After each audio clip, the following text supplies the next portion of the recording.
This is Pick One, Pack One, everything you need to get your draft started right. I'm your host, Gavin McKay, here as always with my co-host and maybe superhero extraordinaire, Paul Giacomo. How you doing, Paul? Gavin, I'm doing great. I'm sad that we're leaving Strixhaven. I'm excited to go to Wakanda, though. So Yeah. there's lots going on here. Absolutely. So the set we're going to be talking about today is, of course, Marvel superheroes. It's very exciting to see some of these characters that have been teased for a while. You know, we had a few secret lair drops here and there. We've had some crossovers, and now we're finally getting the smaller sets, you know, obviously with the Spider-Man set last year, but now we're getting the full force of all of Magic's designers, a full set that's large and has, 10 archetypes in it. And Which is huge. it And we'll is talk huge. about that. Yeah, the 5 color archetypes, the 5 archetypes sets that have been coming out recently, from Strixhaven to Lorwyn and Teenage Mutant Ninja Turtles. Excuse me, not Lorwyn. Well, it was in Lorwyn, but Lorwyn Eclipsed is one of those things where, you don't really know that what you're missing until you're missing it. And for me, I've been missing a 10 archetype set, and we're finally getting one, Paul. We're finally going to do it. Yep. So with that, do you have any last thoughts on Strixhaven before we leave it behind? Where would you rank it on your favorites? I think I will definitely give it a passing grade. I would not say it was an A+ set, but it was definitely not a fail. It was solidly enjoyable. It's something, if it comes up in a throwback draft, I will draft it. It's not a set that I would say no to. It's a very small list, honestly, but I feel like it didn't come near cracking my top 10 or anything like that.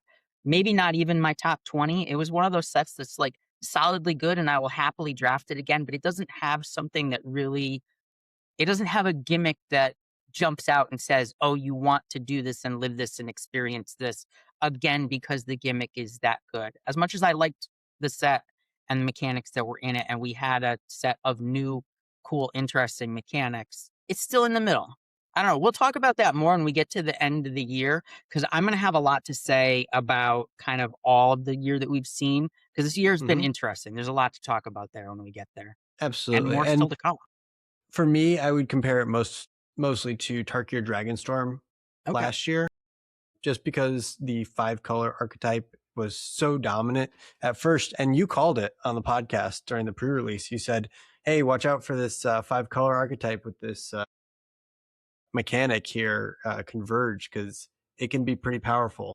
And as it turns out, All for One was one of the most powerful cards in the set, and certainly worthy of a shout out there. So good job calling that out.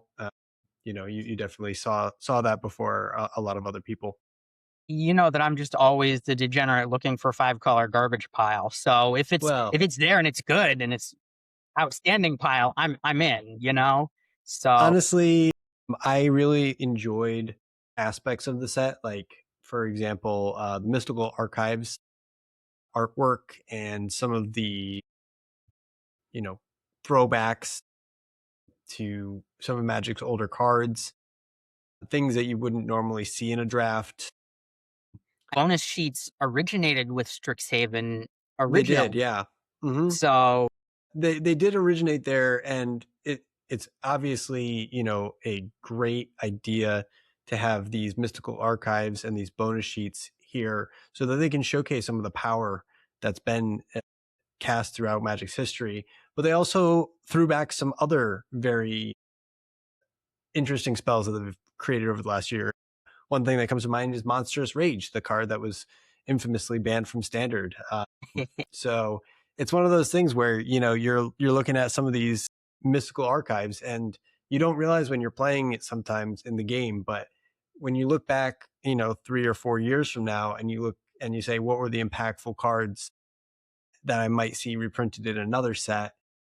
It's interesting to see even the recent past coming back as sort of such an impactful card and getting a different treatment. It's worthy of an additional treatment. Another example of that would be like Stock Up. Stock Up had an Yeah. amazing impact coming out of the I believe the Ether Drift set, and it was so popular and so impactful that getting another reprint of it with some different art and some cool synergies in this set, it's still a fantastic card. Making it Just a very well reasonable designed. price for an uncommon again, potentially, Absolutely. maybe. I don't Yeah, know. and even if it's not a exclusively reasonable price, even with all the different reprints, it's still such an impactful card that you want to still pay homage to it. And again, that wasn't too long ago. Ether Drift was just a year ago. So uh, Seems even like when another you world ago at this seems like point, doesn't it? with as many sets as we've been through, yes, definitely. Yeah. But we're not here to talk about the past. We're pressing on to this latest and greatest set to get you ready for your pre-release and the draft environment coming up. So we're going to talk about the 10 archetypes that are in Marvel superheroes. They look like some pretty powerful cards, and we can't wait to play with them, obviously, in pre-release coming up, and we want to share that with you. Yeah, so we're going to look at archetypes. We're going to look at the new mechanics. We're going to briefly gloss over the returning mechanics. Some of the returning mechanics, pretty sweet. Some of the new mechanics, pretty wild. So I'm excited to dive into this. Let's kick it off with some mechanics here. So the Yep. first thing we want to talk about is a new mechanic called Power Up. So Power Up is a new activated ability. It's pretty similar to another ability that we've seen before called Exhaust. The example card that we have here is Ninja of the Hand, which is a 2 and a black for a creature, human ninja villain. It has Death Touch and Power Up. And Power Up says an activated ability for 4 and a black. Each opponent discards a card, put a 1/1 counter on this creature. So the reminder text says activate each power up ability only once. Reduce the cost by its mana cost if it entered this turn. So if Ninja of the Hand entered this turn, you would apply a 3 mana discount to the power up ability. So in the end, the power up ability would only cost 2 mana if it entered this turn. So for 5 mana, you would get a 3/3, and your opponent would have to discard a card. So the power up ability is interesting because it's an activated ability, but it costs more the later it is after the creature has entered. Basically, like if you don't activate it on the same turn that the creature entered, then you're going to be missing out on a little bit of value. We'll talk about some more power up abilities a little bit later, so you can get an idea of what we're talking about here. But generally, it's just another activated ability that gets a cost reduction on the same turn you play the creature. I'm a fan. It looks interesting. We'll delve into this more when we get there. Okay, so the next one is Teamwork. And Teamwork is Go nuts. on this card. Go nuts. You want to read that, Paul? Yeah, so Go Nuts is a 1 mana sorcery. It's 1 green. It says Teamwork 3. As an additional cost to cast this spell, you may tap any number of creatures you control with total power 3 or more. Choose one. If this spell was cast using Teamwork, choose both instead. Put a +1/+1 counter on target creature. Target creature you control fights target creature an opponent controls. Nice. Yeah, So it's like Teamwork crew is for like spells. it's like crew for spells, or it's almost like Convoke. You're tapping your creatures down to get additional benefit, maybe. So, but this one cares about the power of the creature. So, you can tap 3/1/1s, or you can tap 1/3/3. It can be greater than 3 as well. So if you have like a 4 power creature and you tap it, it'll count that. Yeah. It won't count And additional. Like if you tap for 6, it doesn't double it up or anything. But no, yeah, but there so are cards that care about your creatures being tapped and that's care right. about you activating Teamwork. Mm-hmm. So there's going to be reasons to do things that don't necessarily make the most sense on the surface. Right. There will be The methods to the madness. next one we want to talk about here is plans, and plans is a new subtype of enchantment. In this case, we have this white enchantment called Political Triumph to showcase that. It's a Political Triumph is 1 white enchantment plan. Whenever a creature you control enters, scry 1 and put a plan counter on this enchantment. When the 4th plan counter is put on this enchantment, sacrifice it, draw a card, and put a 1/1 counter on each creature you control. So these are kind of incremental effects, most of these. So it's something you're already going to be doing, whether it's creatures entering or villains entering or heroes entering or some other, named effect. And so over time, these plans will accrue value and eventually, I don't know if all of them self-sacrifice or sacrifice when they reach a certain number of counters, but typically you're going to get the explosive effect after the plan comes to fruition, right? Yeah, they So all have a little bit of it's very something flavorful. going on. They all build up to something. There is a villain-centric plans matter kind of thing going on. So there's a lot of stuff here. It's interesting to note there are no common plans. Plans start at uncommon. There's one in each color in uncommon, I believe. And then they go up and get more interesting and more powerful as you go up the rarity scale. Sure. Yeah. So the next one we wanted to talk about was equip worthy. There's only on 1 card, so it's really kind of a niche effect. You want to read this one, Paul? Yeah, this is Mjolnir Hammer of Thor, which I'm horribly mispronouncing. It's Mjolnir, 3 and yeah. a red for a legendary artifact equipment. When Mjolnir enters, it deals 4 damage to up to 1 target creature. Double all damage equipped creature would deal, and it's equip worthy 1.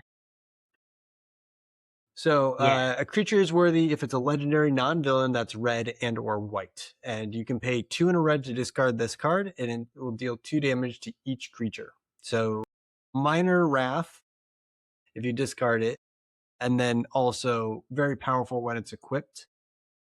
But you can't equip it to a non-worthy creature, which makes sense canonically because it can only be wielded by those that are worthy. this was a And brilliant so execution, I think. it sure was. Flavor Absolutely. wise and stuff, I feel like they knocked this out of the park. Yeah. I'm really And interested to see if there's going to be a way to recur this with hmm, some frequency. It would be really hmm. cool to be able to both play a mini Wrath and play the equipment later. Yeah, yeah, it would be. I think the usual equipment or weapon that comes back is Captain America's shield, which we may be talking about later. But Thor definitely throws his hammer quite a bit as well.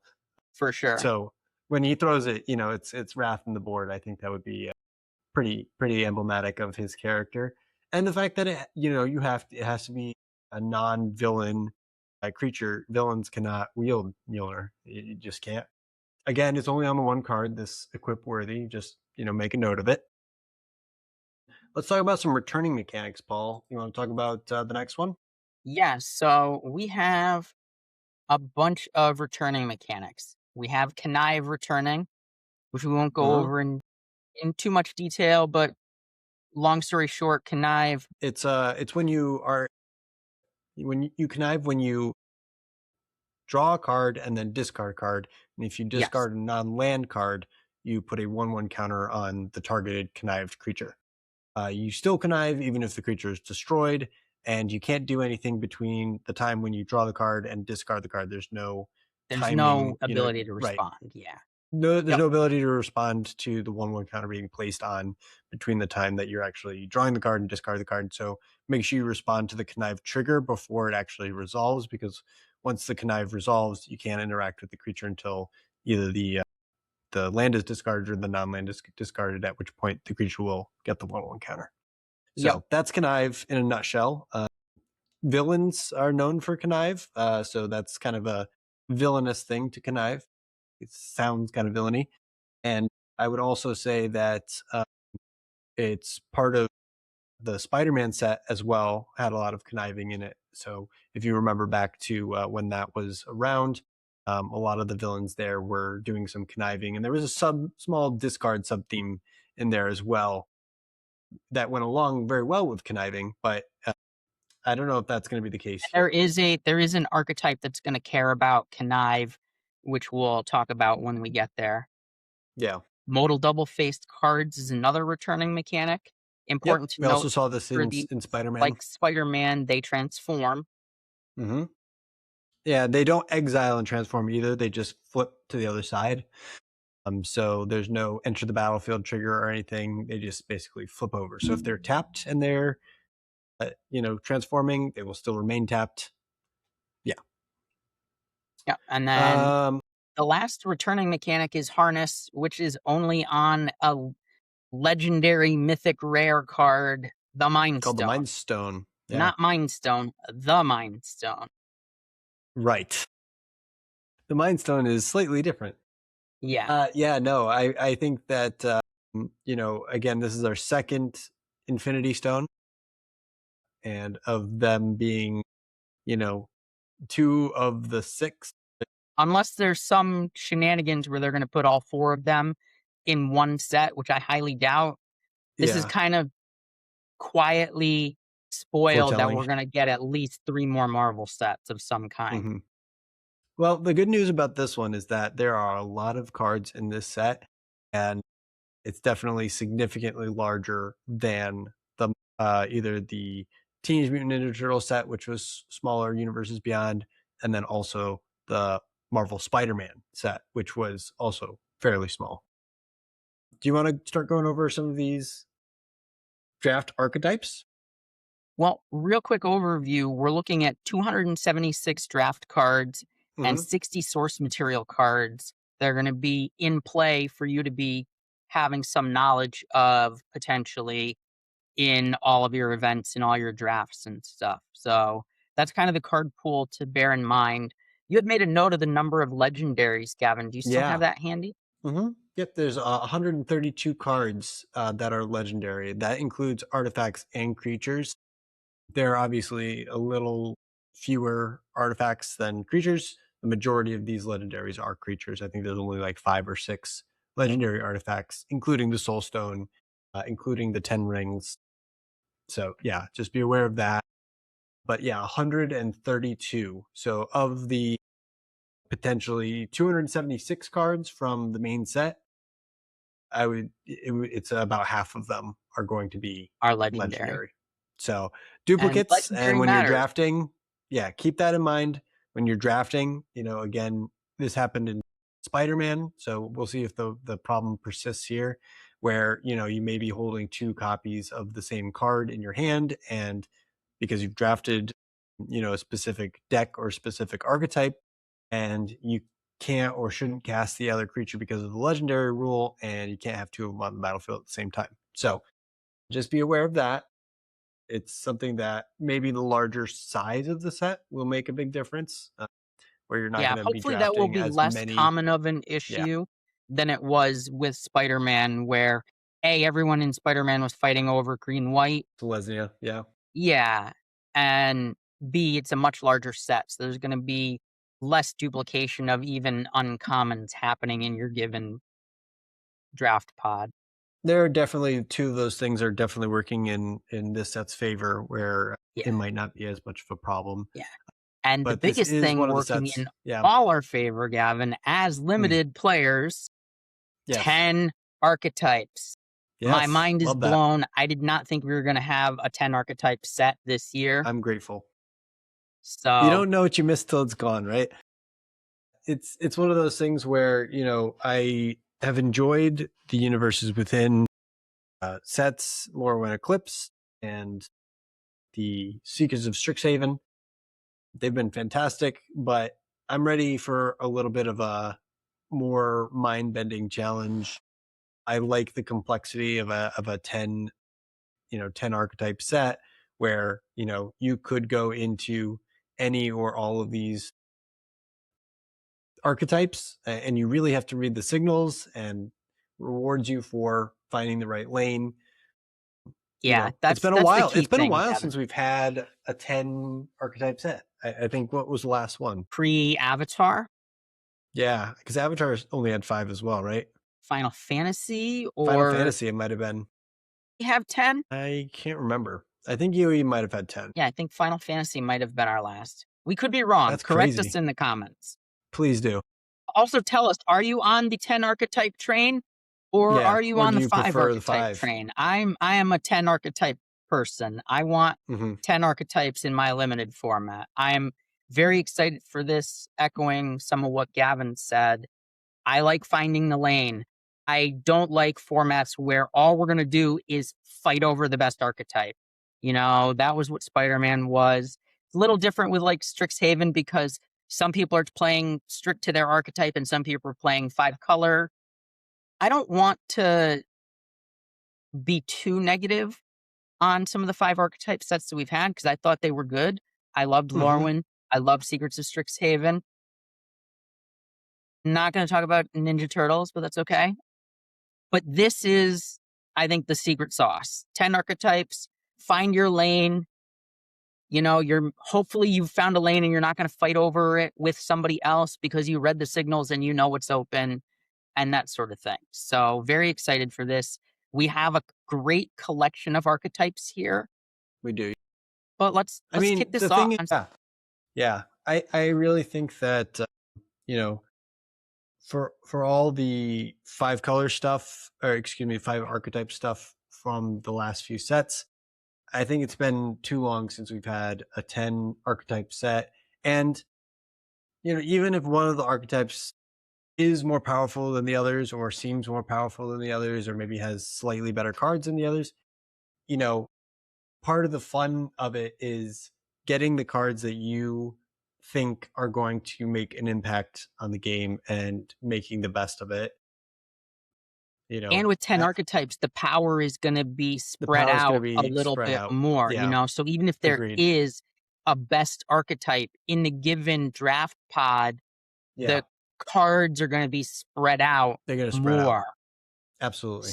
So we won't just all Absolutely. be fighting over the Selesnya cards Yeah, or I something agree. like that. You know what I mean? I agree 100%. And the other cool thing about having 10 archetypes, and they probably thought about this, is there's going to be some basic land cyclers in each color, similar to Lord of the Rings draft way back when, where they'll have land cyclers. And we're very excited for that because that means that you're able to get your colors effectively. You're able to have a very stable environment where you're able to hit your colors and not get mana screwed.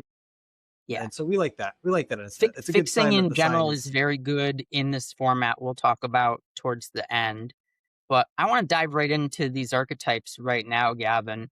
Number one, we're looking at white, blue. We're looking at yeah, teamwork.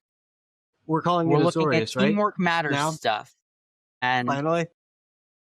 yeah, the signpost on teamwork, if you pull up these I wonder who signposts, that is. Hmm. I mean, Who who better to embodies be your teamwork? signpost for teamwork than Captain America himself, the Yeah, living that's right. legend? Captain America, living legend, is 1 white blue for a legendary creature human soldier hero. He is 3 power and 4 toughness and has vigilance. So that's already That's great awesome. stats. You know, you're already happy with that. And then he says, Absolutely. whenever a creature you control becomes tapped during your turn, if it's the first time that creature has become tapped this turn, untap it. That You know what I seems really really like? good. You know what I really like? I like creatures that have vigilance, Gavin. I like being able to attack and defend. You know what's even better than having vigilance? Being able to What? attack and then untap for things that care Yeah, about being tapped or untapped and having that's right. shenanigans happen. You know what's really funny too is it cares about this on your turn, but you know what you're doing on your turn by tapping a creature? Doesn't Llanowar Elves tap for 1 green mana? Yeah. I feel like with maybe a Badger Mole Cub, Captain America, and a Llanowar Elf together, you could generate a lot of mana very quickly. Like a lot of mana. So that's pretty crazy. I mean, obviously, the teamwork element here, where if you're casting a spell with teamwork, Captain America is the signpost for that. It will untap it. So it basically makes teamwork essentially free. which is really cool. And then also he himself has vigilance. He's not going to be tapping himself unless he's going to be doing some teamwork, in which case he's going to untap himself using his own ability. Because it just says whenever a creature, it's not, another creature. So he's very good at teamwork. He helps everybody else do teamwork. He's the embodiment of teamwork, and I think this is a very well designed and robust card. I think it's great. Do you want to use? Sure. You want to say the flavor text, Paul? The flavor text. They say the world moved on without me, but as long as injustice exists, I'm still needed here. Isn't that your motto, Paul? Isn't that what you say to me every single time we have this podcast? I'm pretty sure they just quoted you on this, right?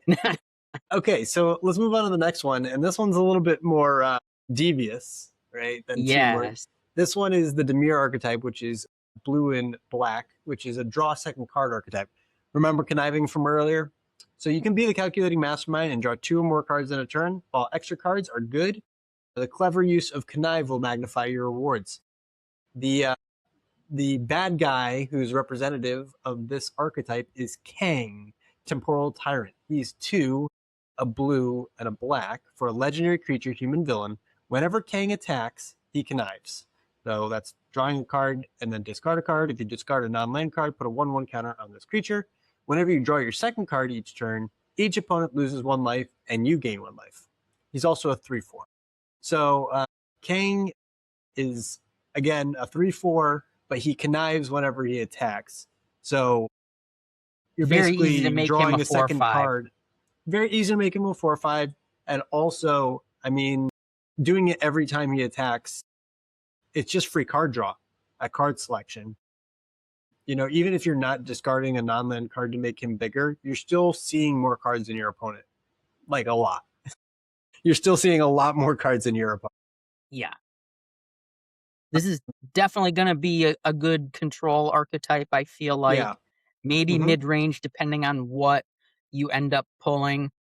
But I think the villain's conniving is very flavorful. And definitely. the art looks super cool.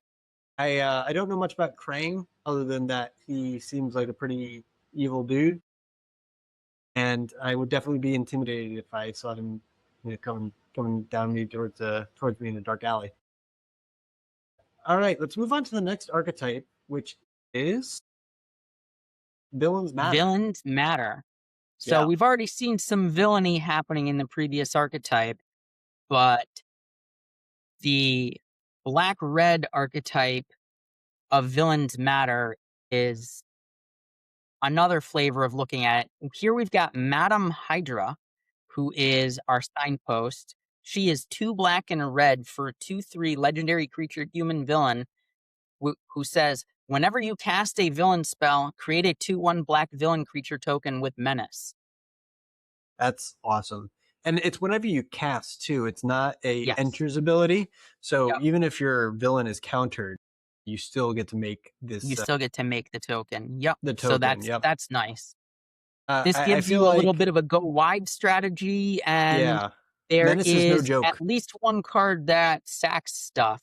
So this could also be, depending on what you end up drafting, this could be a red-black sacrifice archetype, potentially. I mean, villains are known canonically for sacrificing their minions.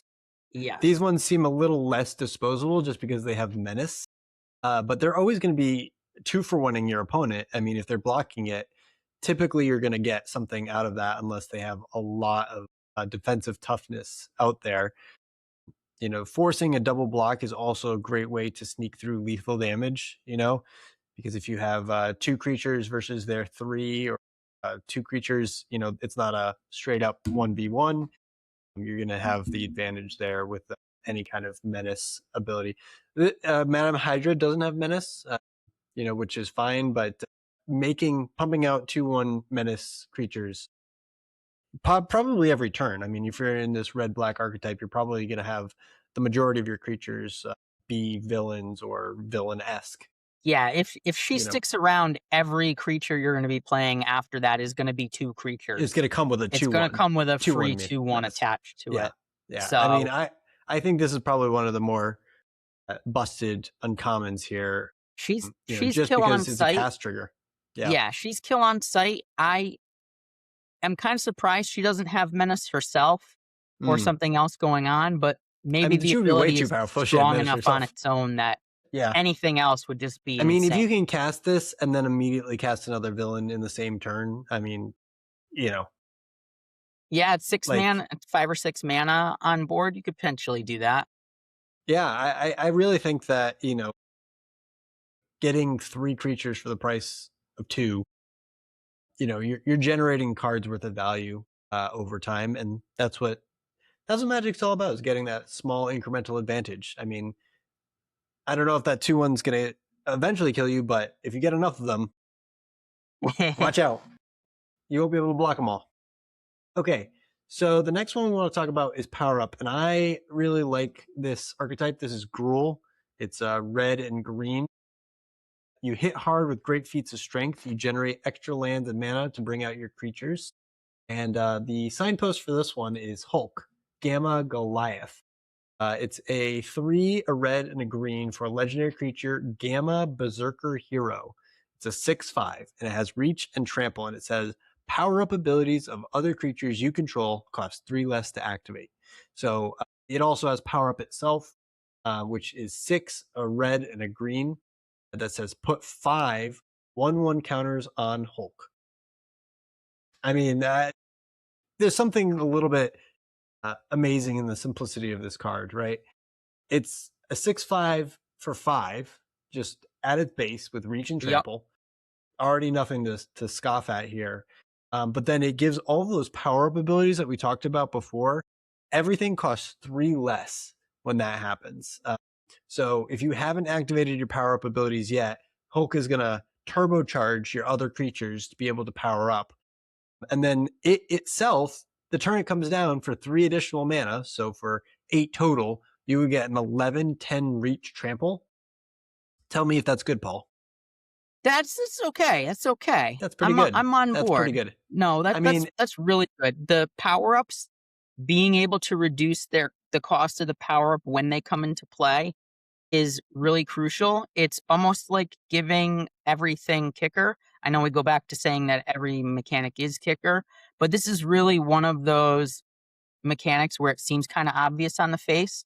So yeah. sometimes there's going to be situations where you're going to want to deliberately wait playing your power up card potentially for the surprise Mm, factor, not yeah. telegraphing that you have the power up ability early so that you can set up situations where you jam it for face value on the same turn and have a big impact on the board. This is a game closer for This is sure. definitely a Yeah. game closer. I mean, if it sits on the board for any amount of time, it's probably going to be the biggest thing. Well, it is the biggest thing. It's the Hulk. It's probably the Of biggest thing course. on the board when it comes down, never mind when you Yeah, power it up. Yeah. This absolutely. is one of the signposts that says we are ending the game. Hmm. And that's what Gruul is really known for. So, and if you can get this out earlier than turn 5, obviously the power up would have to sit by the wayside, but it basically helps with all of your other creatures. So, you know, uh, anything else that's got a power up ability basically reduces it. I don't want to say to free, but it's going to make it, in addition to the ability for it to turn it comes down to actually get that reduced cost, it's going to reduce it by an additional 3. So in some cases, it's going to be 1 or 2 mana maybe to activate those power up abilities, which is crazy, crazy, crazy good. Crazy, crazy good. So what's the opposite of villains matter? Heroes matter. That's Here is right, and our that's green Selesnya. white archetype. We Hmm. are just going to be playing heroes, and who better to exemplify this than the Black Panther? This is Black Panther Vanguard. He is a 2, a green, and a white for a 4/4 legendary creature human warrior hero. Whenever another non-token hero you control enters, choose one. Create a 1/1 white soldier creature token, or creatures you control get +1/+1 until end of turn. Key difference between this and the villains matter archetype is this is non-token hero enters. So there can be shenanigans here with enters versus casts. You have a little less chance for shenanigans, but you have a little more guarantee if you're getting your token with Right, Madam Hydra there. Right. Well, what I would say is for this one, when you make a 1/1 soldier creature token that can't block a 2/1 menace, that's seems like a bad rate. However, I think there are probably the having the added bonus of creatures you control getting +1/+1 till end of turn as well. Once you've built this big board of soldier creature tokens, you pump them all up and you're the aggressor, not the villains. So I think also the 4/4 being a great rate. I just think this is a fantastically resourced card. I think you're going to see this a lot in this archetype here, and I wonder if a set called Marvel Superheroes has a lot of heroes in it. One or I think two. they might. I think there might be a couple of them in there. Yeah, we talked about how many legendaries there were, but you know, in a set called Marvel Superheroes, you're going to get a lot of heroes as a subtype. Trick question for you, Paul. Do you remember the last set that also had heroes in it? I don't know that I could tell you off the top of my head, honestly. I mean, there were, I believe, heroes in the Spider-Man set, of course. There Sure. may have been one or two in the Team NT set, but the last one before that was the Final Fantasy set. Final Fantasy set made hero tokens that Interesting. had the equipment attached, if you recall that. Okay.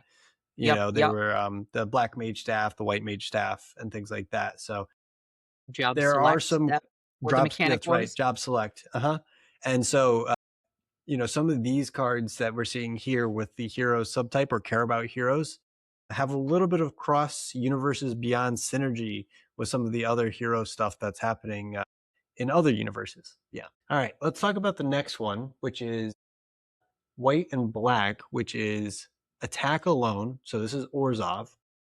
I really You want want to to take get this one? I really want to talk about this one, Gavin. Okay. Go This for it. is the exalted mechanic for anybody who remembers that, but it's not just for +1/+1, which Mm-hmm. that's kind of what exalted was giving everything a +1/+1 bonus when it attacked alone or exalted X, whatever the case may be. This feels like the same, they just didn't keyword the ability. Mm-hmm. So they just spelled it all out. Whenever a creature you control attacks alone, do something. Black Widow Double Agent is our signpost example. One white, black, legendary creature, human, hero, villain. I don't Mm-hmm. know how many hero villains we've had. Oh, Black Widow, if she's a double agent, would be a Yeah, hero villain. yeah. She's a 3/2. She has Death Touch, and her ability says whenever a creature you control attacks alone, it gains first strike and menace until end of turn.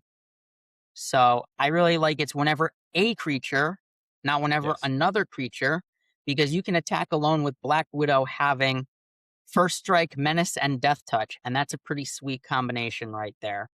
Absolutely.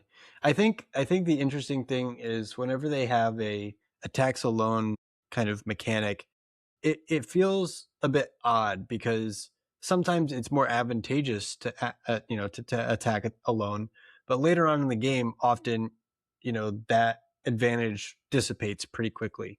It's pretty good in the earlier game when you're only attacking with one or two creatures to start, but as the game goes on, I think it gets less impact.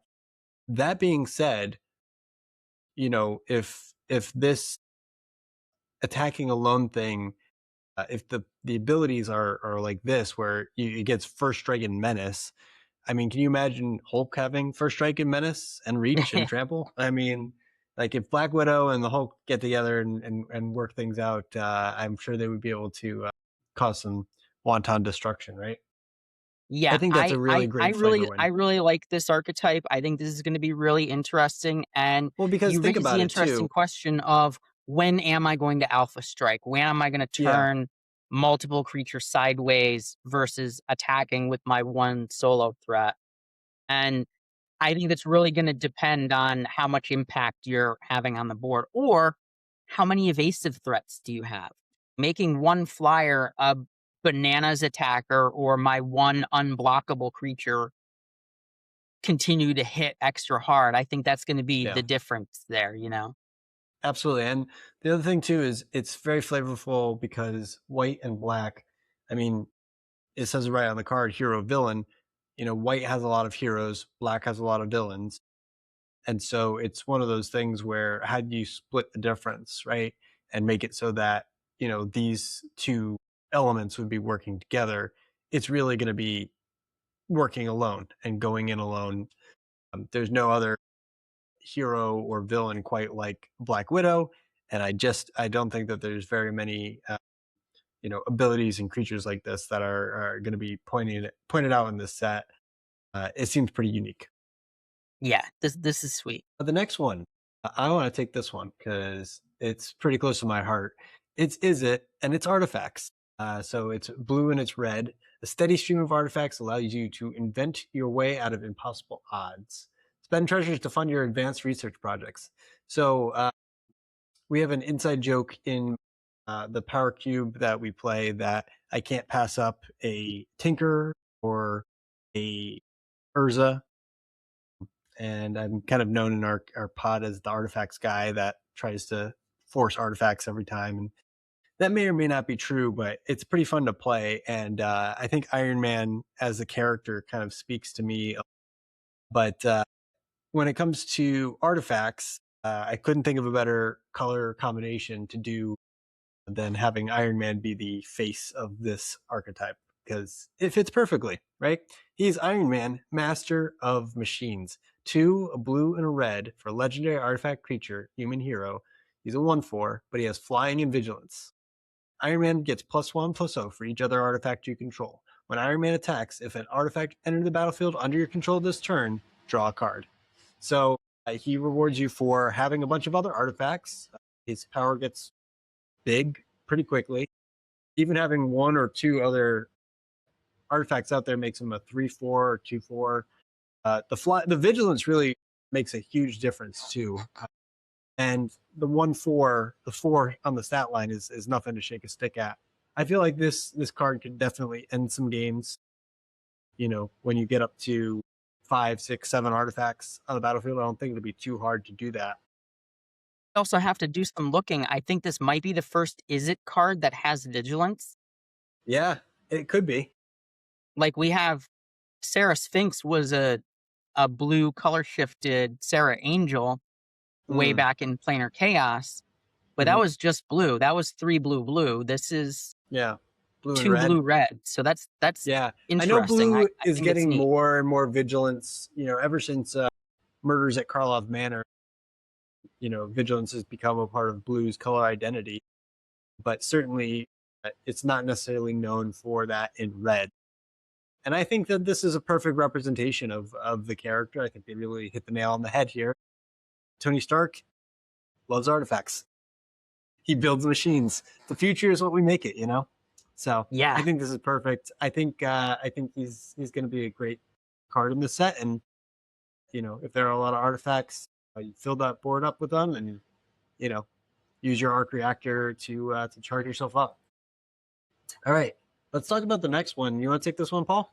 Yeah. So the next archetype is black green. And this is, you don't get more black green Golgari than that. This is creatures in graveyard. So you're going to fill up your graveyard with stuff and you're going to have an advantage for having it. And our signpost is This is so cool. Killmonger, Scourge Yep. of Wakanda. He is 2 black green for legendary creature, human mercenary villain. When Killmonger enters, you may sacrifice another creature. When you do, destroy target non-land permanent an opponent controls. As long as there are 2 or more creature cards in your graveyard, Killmonger gets +2/+1.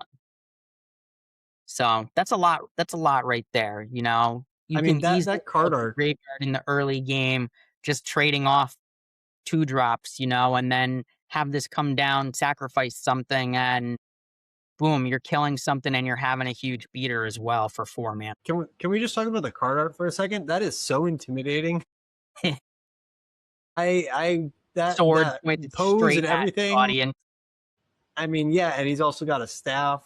I mean, the Black Panther in the background. I just think that that's very villain-esque and certainly fits the bill there. Destroying a non-land permanent is also notable, just because you know you're not always going to destroy a creature with this, but if you have a non-land permanent that's problematic for you, this is a way to do that.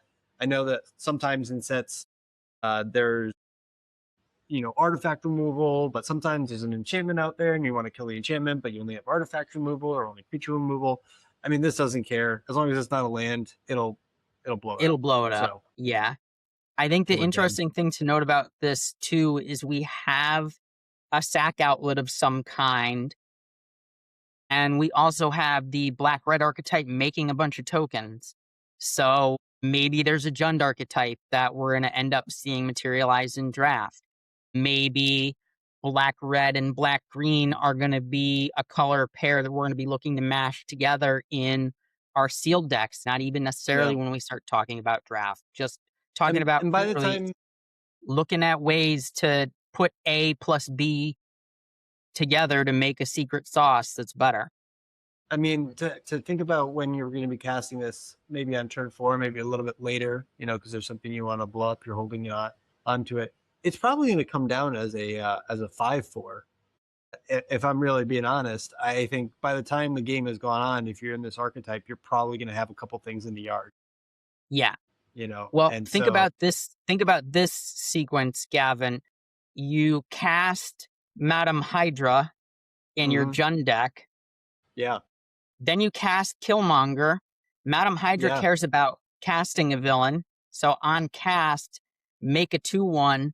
Killmonger enters, sack the token you just made. yeah, Because it's sacrifice another creature. It doesn't care about whether it's token or not. So you just immediately sack the token, kill something. It's just all upside. all upside, really all upside. I really like this card a lot. I think that's a great rate for what you're doing, and having this +2/+1 is just a really nice bonus too. All right, let's talk about the wow. Have we really almost reached the end?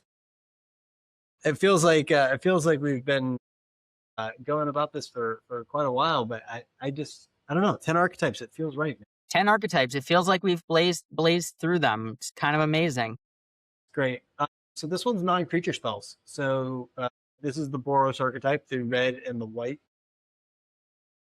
So you're going to be basically having a lot of combat tricks, having some instants and sorceries. The signpost uncommon for this one is Thor. He's 3 a red and a white for a legendary creature, god, warrior, hero. And he has flying, vigilance, prowess, prowess. And you did not stutter there, Gavin. That is 2 instances of prowess. Double prowess. And he's a 4/4. So what does prowess mean? Well, prowess is whenever you cast a non-creature spell, it gets +1/+1 till end of turn. Now, prowess, it says on this card, it says it'll get this effect twice.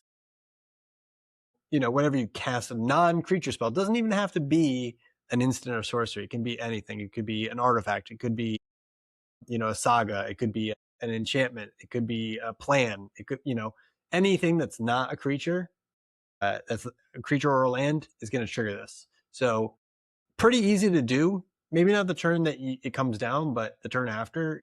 I also think the art in this is super awesome. He's just like rolling that Mjolnir around and making a Yeah, making thunderstorm out of lightning nothing. everywhere. He's got flying and vigilance, so he's not going to be tapped. He's going to be able to attack and block, and obviously you can use prowess offensively or defensively. So if you're trying to ambush something, you can really pull off a lot of cool 2-for-1s. Let's say you have a removal spell, you can actually block with Thor on a creature that would normally kill him, and then cast an instant or sorcery that would pump him up, kill something else, and then you have this additional blocker that maybe they thought they could get through, but got pumped up. Yeah, Thor's a great fighter there's in the comics, so prowess is great in that there are lots of ways to abuse it if you time your non-creature spells appropriately. The right, value of your instants and when and how you cast them goes up yeah, really high when you have a lot of prowess stuff in your deck. And having 2 absolutely, instances of prowess is sweet. Side note, Gavin, I really appreciate how well Thor plays with Thor's hammer if you are lucky enough to start on the mythic equipment and then Yeah, get past the signpost uncommon. absolutely. That's I a mean, sweet it would piece of make sense flavor. that his hammer, flies to him and equips for one and pumps him up. It all is just very flavorful. It's really well done here. Certainly, they probably had Mjolnir in mind when they were designing him. Yeah. So on to the last one.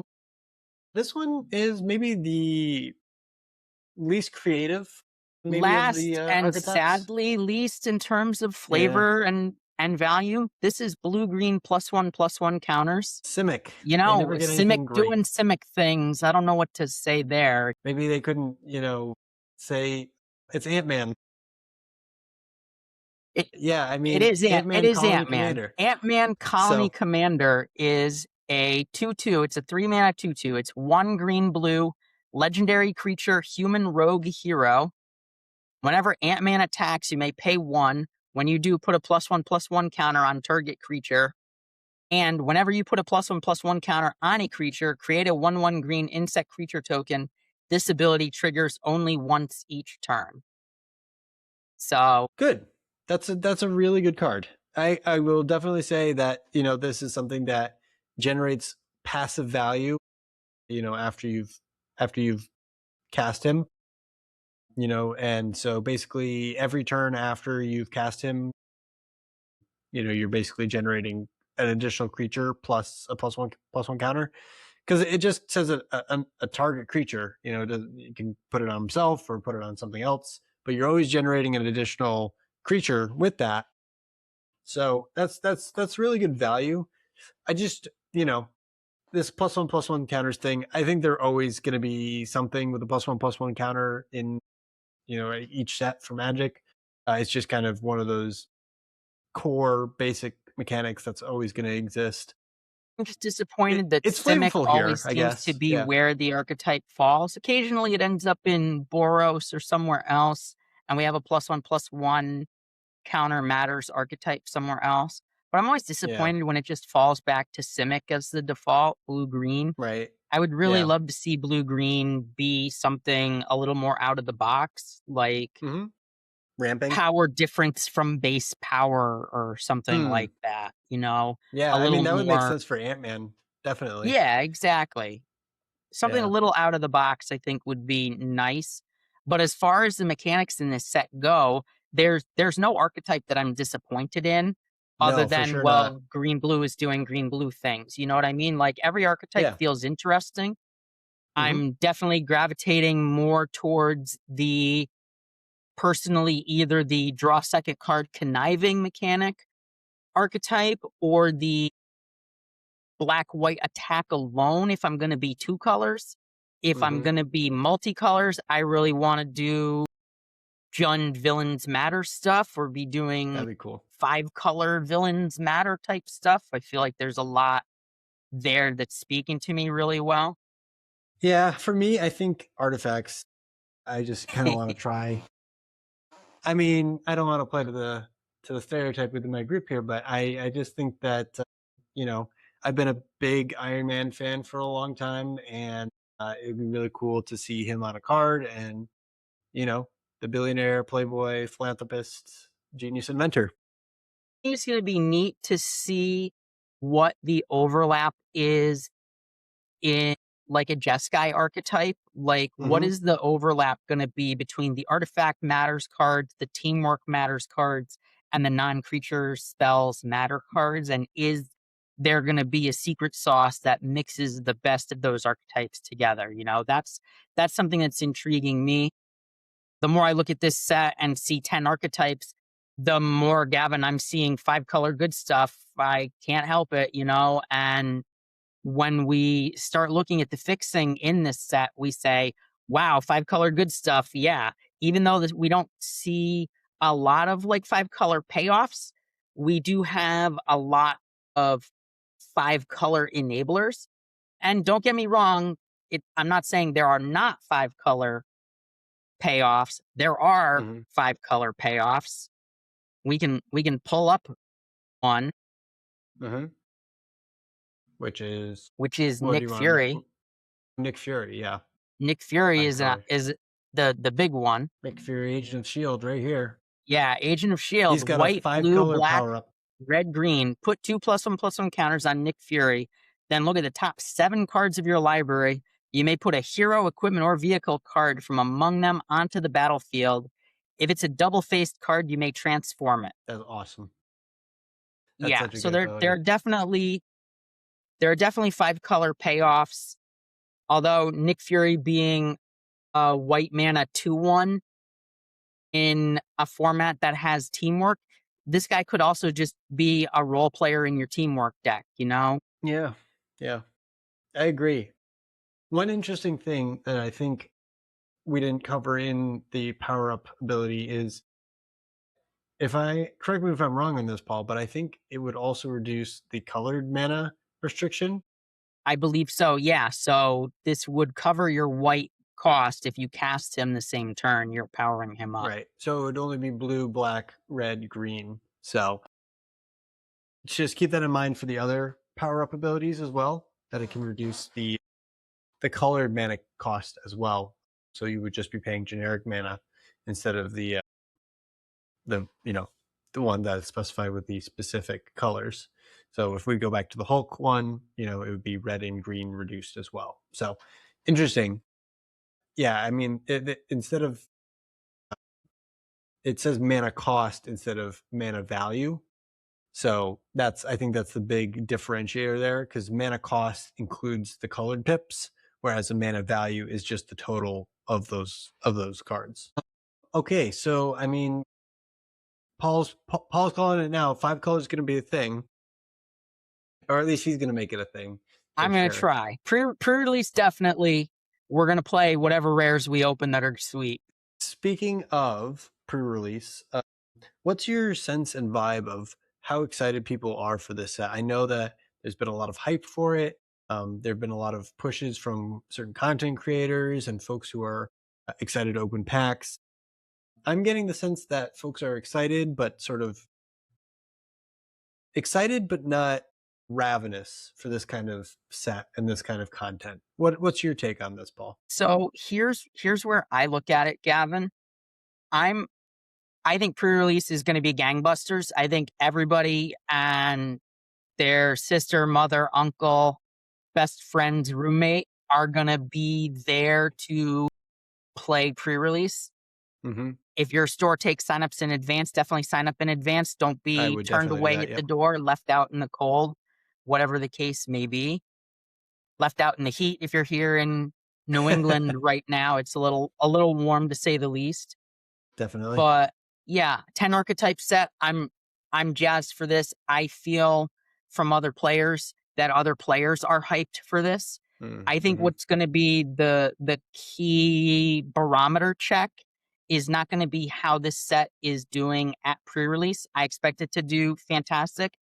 What is 1 week out from pre-release like? What is the first F&M draft like?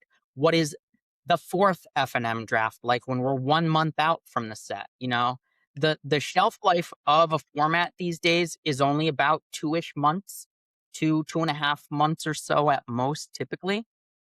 And you can see locally, you can judge whether people are hyped on a set or not, because when you get to the 1 week, 1 month out points, you see noticeable drops in the attendance. So I think those are going to be where we're going to look at as far as determining how jazzed people are overall. And I hope they are. I think the biggest thing for me is just how much like Magic does it feel. We just got back from Strixhaven, where spell slinging was a thing. You had spell pierced. You had different combinations of magical type, uh, you know, high fantasy expressions. And now that we're in this sort of superhero category, yes, superpowers are somewhat magical. They're fantastical, and they have things that you can't normally do. That totally tracks. I just hope that when you're playing these cards, it doesn't feel like a different game. It doesn't feel I like you're hear you. playing a different game. And that's just for me, something that kind of takes you out of engagement level of certain types of sets. Like for me in Turkey or Dragonstorm, maybe somebody who doesn't like dragons wouldn't like that set because they don't like dragons.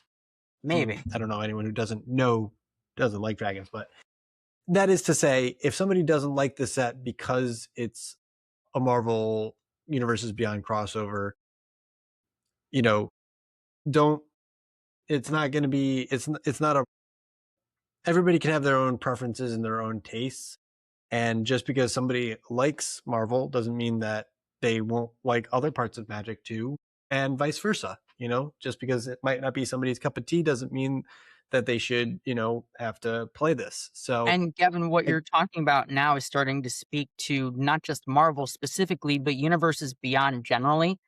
yeah, And I take the stance that I personally, I'm going to play almost every set that I can play. I'm a limited player. I want to play limited Magic. I want to play a new format and experience it. But Universes Beyond is not everybody's yum, and I'm not going to yuck somebody else's yum. If somebody's deciding that they love it and they're all about it, great. If they want to sit it out and they want to take a stand or whatever because it's not their cup of tea, it's not their Magic, I'm all for that too. At the end of the day, I just want to be slinging my spells, as it were, you yeah, know? yeah. And it's interesting because you and I went to a Spider-Man RCQ, Too many competitive event Spider-Man for RCQs, we'll put it that way. right. And for me, it was not necessarily the fact that it was Spider-Man that was a deal breaker for me. It was that I didn't like the way the set was designed, you Yeah, know, and exactly. it really it was just like a little bit of a bad feeling because it was Spider-Man, because I like Spider-Man a lot. I wish, it was successful, and I hope that, they learn some stuff, some lessons from that set, whatever they may be. And I just hope that the same thing doesn't happen here where, they have to box themselves into a corner or stop being creative because they're not able to fully express themselves through the IP that they've chosen. I think that having 10 archetypes lessens a lot of the blow, and so I'm hoping that when we start cracking into this, the gaps between the power levels of the archetypes is not very high. I'm hoping that everything is competing neck and neck against Hmm. each other and that Yeah. there's not something that's run away better than everything else. That was the problem with Spider-Man. That was kind of the problem with Tarkir Dragonstorm, speaking of an in-universe set and not a universes beyond. So I'm hoping that we see a diversity of possibilities. So speaking of additional powerful cards, we do also have the 60 cards that are from the bonus sheet, right? Source material cards Source material cards, yeah. is what they're And so calling these these. are these are between, these are included in play boosters as well, and so they're either reprints or reskins of certain cards. The source material ones are all from the comics. Like we saw a Jack Kirby illustration Right.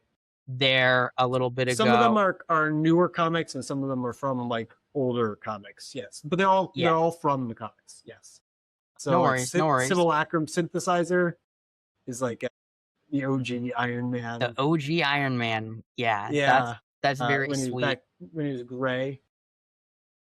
You know, Final I think Act is getting reprint here, which is pretty crazy.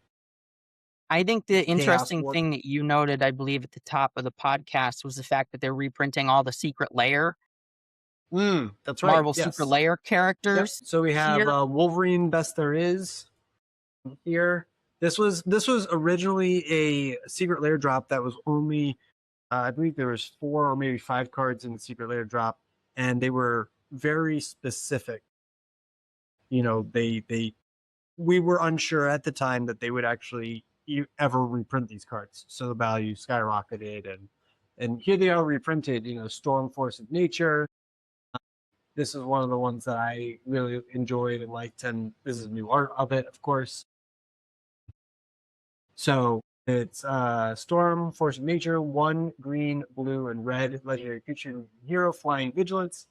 It has Ceaseless Tempest. Whenever Storm deals combat damage to a player, the next instant or sorcery spell you cast this turn has Storm. That's bananas. Pretty Yeah, flavorful. that's sweet. I'll tell Yeah. you of the source material cards, the one Yeah. that I am most excited about just for the memes, if you scroll all the way to the Unnatural bottom of growth. the page, Horn of Greed. Yep. Yeah, that's Fool, a good Dr. one. Doom does as he pleases and toots the horn. You have to toot the horn. Yeah, I think you know they didn't go overboard with the meme ability of it, but I think having a couple cards in there that matters. I think Anthem of Champions is cool. You know, creatures you control get +1/+1, and it's got all the heroes on And there. it's like That's pretty every awesome. hero ever Yep. from Marvel is all there. Yeah. Heroic Intervention obviously has to be in here. That's a pretty sweet one. You know, I just think that I think these are all very flavorful. Harbinger of the Seas and Lord of Atlantis are in here. The counterspell art, I'm definitely getting that and putting that in my deck for sure. You know, I think that this is one of those bonus sheets that is going to get a lot of attention, and folks are really going to enjoy it. Is there anything on this bonus sheet not playable in limited in your perspective? Is Horn of Greed? That's Probably not. not. I mean, Maybe. Fiery Emancipation's hard to cast. It's 3 red for enchantment. If a source you control will deal damage to a permanent or a player, it deals triple that damage to that permanent or player instead. I mean, Okay. that's just pretty hard to cast. Yeah. But And it these are doesn't all impact very the good board for that cards. much mana. Most of these are pretty good cards. You know, some of them may be harder to cast, like Storm is 3 colors, you know. But Captain America, the First Avenger was another of those special secret lair preview, you know, I guess now they're technically be preview cards. But fun fact about this card: this is the only one where they changed the order in Of the which colors. the color pips. So instead of it being a white, blue, red card, it's red, white, and blue because it's Captain America. So that's a little fun fact about this card. It's a legendary creature, human soldier, with the throw and the catch ability. It's a 4/4. So throw is 3 unattached equipment to Captain America. He deals damage equal to that equipment's mana value, divided as you choose on 1, 2, or 3 targets. And catch at the beginning of combat on your turn, attach up to 1 target equipment you control to Captain America. So very flavorful, really cool card. Oh, Black Panther was the other one, Wakandan King. That was the other one in the secret lair. A legendary creature, human noble hero for white and a green. With first strike, 2/2 with first strike, it has Survey the Realm, which is whenever Black Panther or another creature you control enters, put a 1/1 counter on target land you control, and you can mine Vibranium for 3. Move all 1/1 counters from target land you control onto target creature. If one or more 1/1 counters are moved this way, you gain that much life and draw a card. So a very cool value engine. You know, I think all of these are very cool. And then Iron Man, Titan of Innovation, that was the 5th one. Yeah. 3 blue red for the legendary artifact creature human hero with flying and haste. And Genius Industrialist. Whenever Iron Man attacks, create a treasure token, then you may sacrifice a non-creature artifact. If you do, search your library for an artifact card with mana value equal to 1 plus the sacrificed artifact's mana value, put it on the battlefield tapped, then shuffled. I mean, and he's a 4/4. Nice. So just very powerful effects. I think they're all playable and limited. I think most of these are all playable and limited. I can't really think of too many that I wouldn't play. Nice. So, Paul, speaking of Marvel and Universes Beyond, one of the biggest things about this set in particular, and when they're going to be launching this worldwide, is it's going to be on all their digital clients as well. Marvel and Hasbro came to an agreement where they'll be able to actually show these cards on Magic Arena, Magic Online, anywhere you can play Magic digitally. And they're also retrofitting it so that they can get the Spider-Man content on there as well. What do you think about all this? So, format gripes of Spider-Man aside, My actual biggest stand on a soapbox, old man yell at clouds thing was that they didn't have the actual cards on Arena and they had to create this weird universes within set for us to draft it on Arena Through the Omen paths, right? through the Omen Paths. Yeah, that was Fleam why and I played friends. no we played God knows how many RCQs for Spider-Man. I can't count all of them and how many drafts we did in person, but I Yeah, made it a point to not play any arena just because I was mad about that. I thought that that yeah. was a cheapening of the game, as it were, diluting the quality of the game. So I'm really glad that they're righting that wrong after the fact and that Mm, we're going to experience Marvel superheroes as it was intended on arena as well as in paper, and everything's going to be one to one. Do hmm. pour one out for Fleam. They did say, if you read the announcement article, that the Through the Omen Paths cards are going to be alternate arts that will Yeah. still exist that you can have. So, uh, Marvel Future Heroes and all Marvel's future Marvel sets will be released on MTG Arena with full flavor of the Marvel universe. So, yeah, so Marvel Spider-Man will come here on June 16th. Um, let's see, all the Spider-Man cards, all the source material cards, a selection of Magic the Gathering Spider-Man avatars, and the Spiderweb basic lands. So, basically, for every Through the Omen Paths card in your collection, you'll automatically receive its equivalent.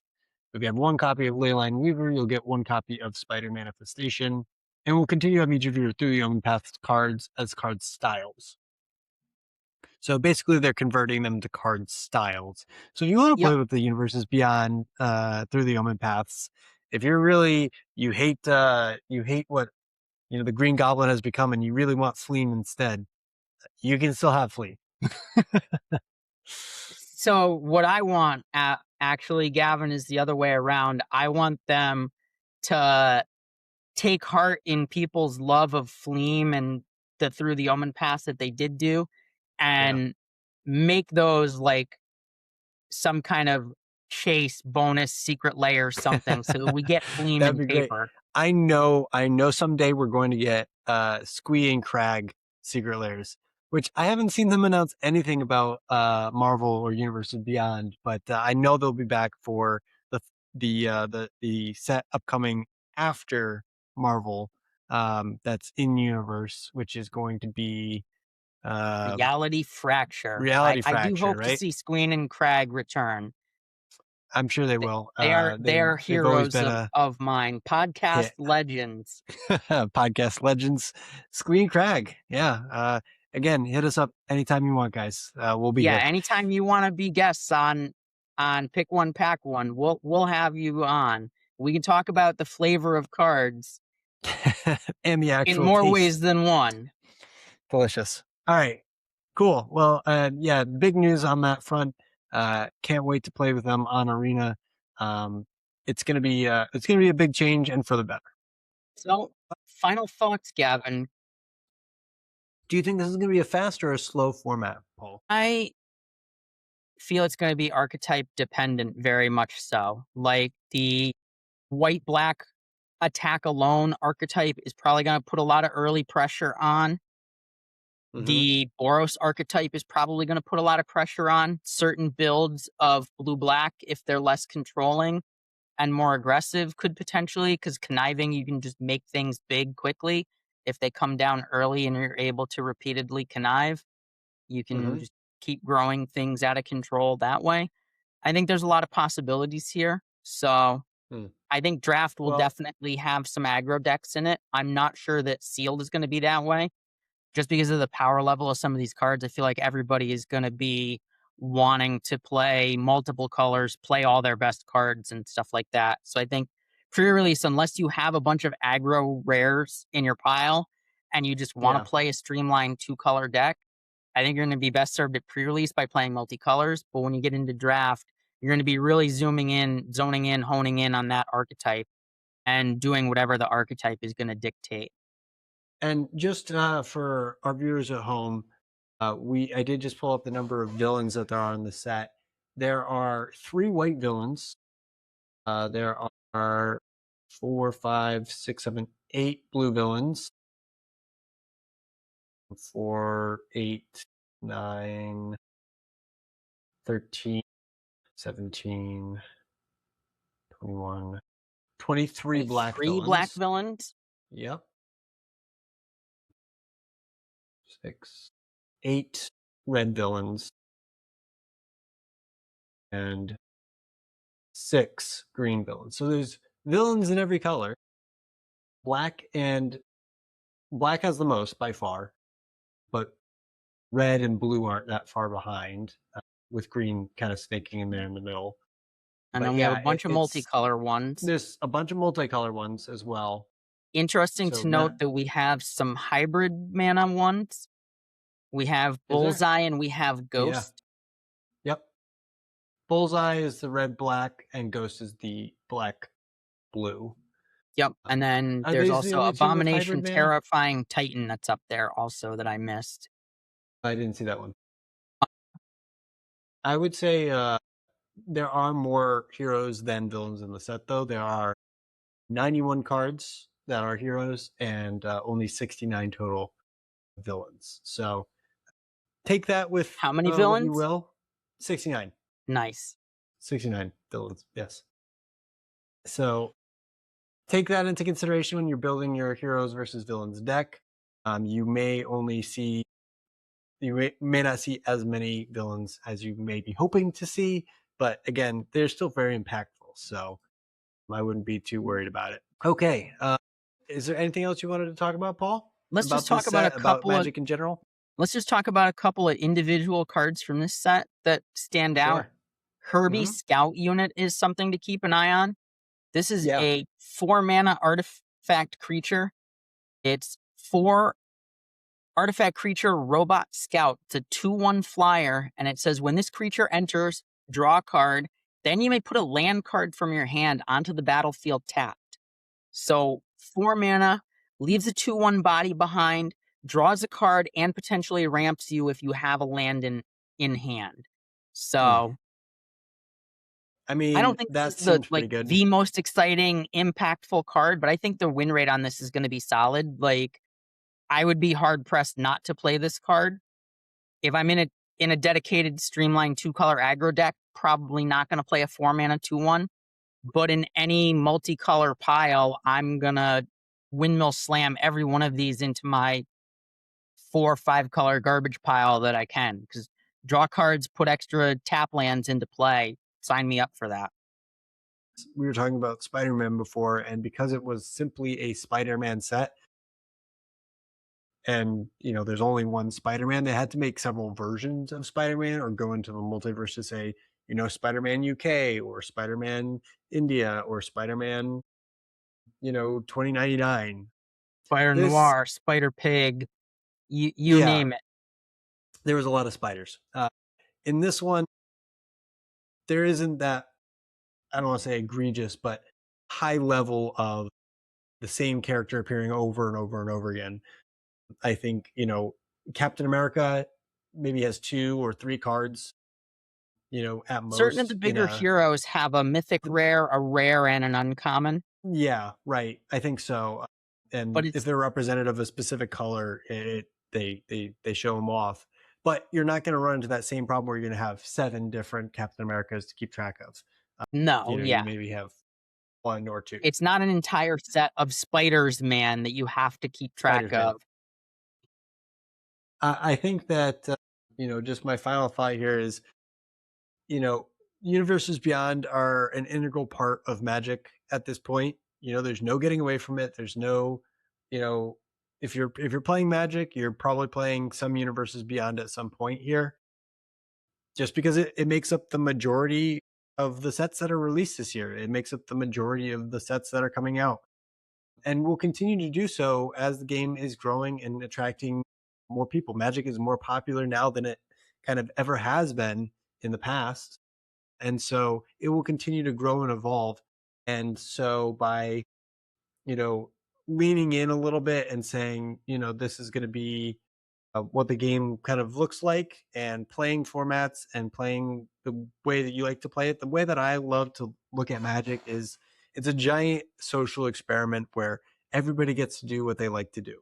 If you like to draft, there's going to be some draft. If you only like certain types of draft, let's say I only love Outlaws of Thunder Junction and I like to wear cowboy hats, you can do that. You will find other like-minded people who also love Outlaws of Thunder Junction and will wear cowboy hats and draft with you. I guarantee it. I will And an so excuse to wear hats and draft. Yeah, listen, we Goblin wear many hats here, Haberdasher is one Paul. of my favorite cards. So my point is, if you love a way to play, I know pre-modern is having a moment right now where people are just flocking to that because it brings them nostalgia and happiness. I know that Pauper is explosive and has so many people who love to play it. Standard has so many decks these days, it's impossible to tell which one the best one is. So that's a good thing for Magic and having that variety. And so I just think that if there's a way you like to play the game, if you don't like to play with Marvel cards, you don't have to. There are people who are making their own leagues that exclude universes beyond. And so, having that lever in the community to say, hey, we can play the way that we want to play. Commander is the ultimate example of that, where folks can sit down now and play Commander, and there's a unifying language. It started as a community driven engagement, with the way that they like to play. So just keep finding what you love about Magic, keep doing that, and whatever's bringing you joy. And like we said, there's probably some more Marvel sets coming on down the line. So, we'll have to see how this performs, and hopefully you guys do well at your pre-release. Paul, where can they find us? We are at Pick One Pack One Pod on all the things. If you haven't already liked and subscribed on YouTube, please do that there. Subscribe anywhere else you get your podcasts. We haven't figured out smoke signals yet, but we'll work on that for anybody who wants to stay low tech in this Yeah, AI ruining everything world. So absolutely. Yeah, keep in well, touch. we couldn't Tell us what we you're we jazzed couldn't about with this set. Tell us if you're excited for 10 archetypes. Tell us if you're tired of Universes Beyond. We want to hear from you. I spend a little bit too much time on the internet, so definitely talk to me. and we'll see you guys on the next one. Yeah. Thanks so much for listening. Bye, guys. We're gonna move to the end step past the turn, and we will see you guys in the next one.